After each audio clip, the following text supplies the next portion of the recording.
Hi, my name's Kim Gardner, and I teach at Dixon Middle School in Provo, Utah, and I am right here in my classroom as we speak. So, for the past year, we have been doing things in education that have never been done before. Who would have thought that children would be learning from home and that classroom teachers would be teaching from home for so many months? It's been pretty unprecedented. However, now as things are starting to normalize, I doubt that education will ever be the same again, and really, maybe it shouldn't be. We have seen that using flipped or blended learning classrooms can really be a benefit to some children. As we reopen back to more traditional schedules once again, we're still going to face some very big challenges. One of those is to keep moving our technology in the correct direction. This generation, these kiddos, are technology natives, and many of us educators in the classrooms are technology immigrants. We need to keep our teaching methods up to par with the ability for these kids to learn. One-to-one devices are probably going to be a norm in many cases. And if that's the case, we as teachers need to be able to step up our game and create curriculum that can be accessed online, that can be interactive and engaging. Now, that's a lot of work because activities don't just create themselves. However, there are so many great apps that have been created, not only in the past few years, but even just in these past few months. And we need to be willing to look into some of these and make use of what is out there. Now, for me as a math teacher, I look for things that will allow me to annotate and to verbally communicate and to interact real time with my students as they are writing and showing me their work. I need to understand their thought processes. And in turn, my students need to be able to see and hear me thinking out loud or not even verbally at all as I show them the processes that I use to problem solve, whether that be through live sessions such as Zooms or Google Meets, or whether that's through the videos that I've created to teach or review concepts in my blended or flipped classroom circumstance. I publish things on YouTube and I post them in my learning management system. These are all things that have been and will continue to be very helpful in some challenging situations that are sure to rise in the future.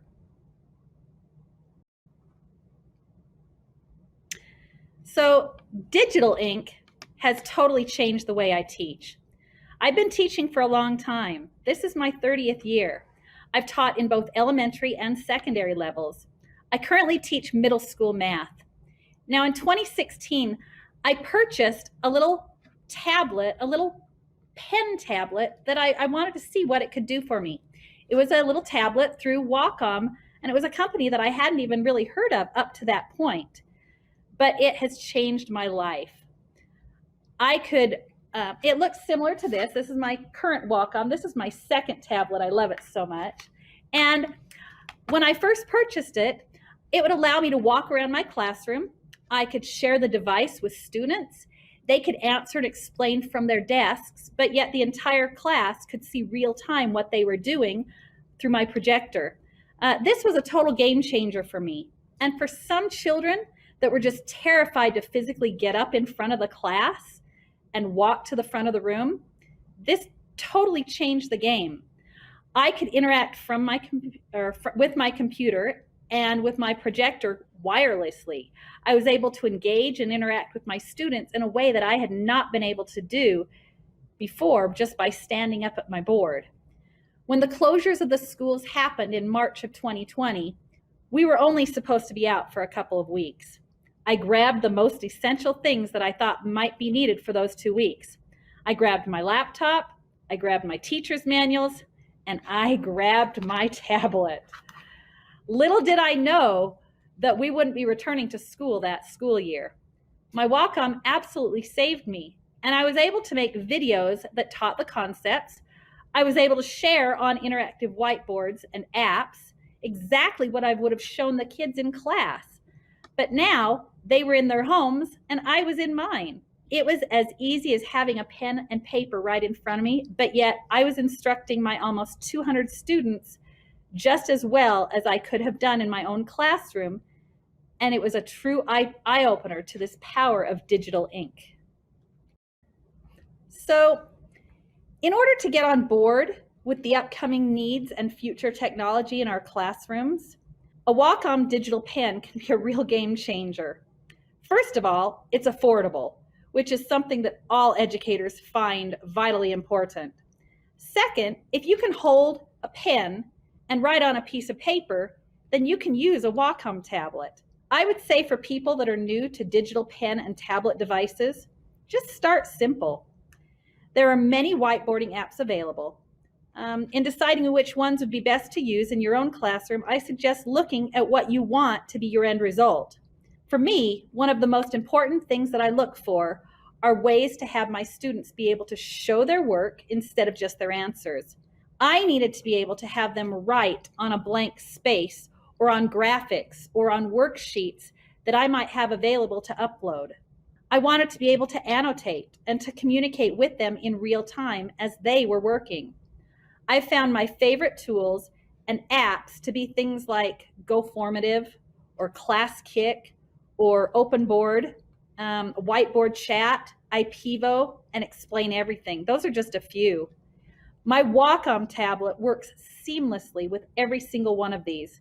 And like I said, it's just like holding a pen and a paper just naturally, writing as I would write at a student's desk with them.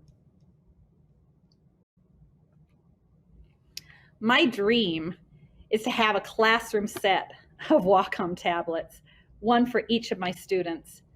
I've been looking into grants and different sources in order to help me achieve this goal, and I hope to make it happen soon. If I had access to those tablets in class, all of my students that are currently struggling with using a mouse or a trackpad to write because they don't have a touchscreen device could so much more easily be able to show all of their thought processes because they have to just hold a pen just as if they were working on their pen or with their paper and their pencil. It would take my class exit tickets to a much easier level to grade. It would help my lessons and activities in class be so much more engaging and interactive than they already are. And we've come a long way in this last year, and the ball is now rolling. I want to keep that ball rolling instead of letting it hit a wall. Students love technology. They are natives to it. And if I have the ability to put tools in their hands to engage them and to get them excited about learning, who am I to put a barrier in their way? Thanks for listening in. There have been so many great things that have happened with technology and education up to this point, and I can't wait to see where we're going to go in the future.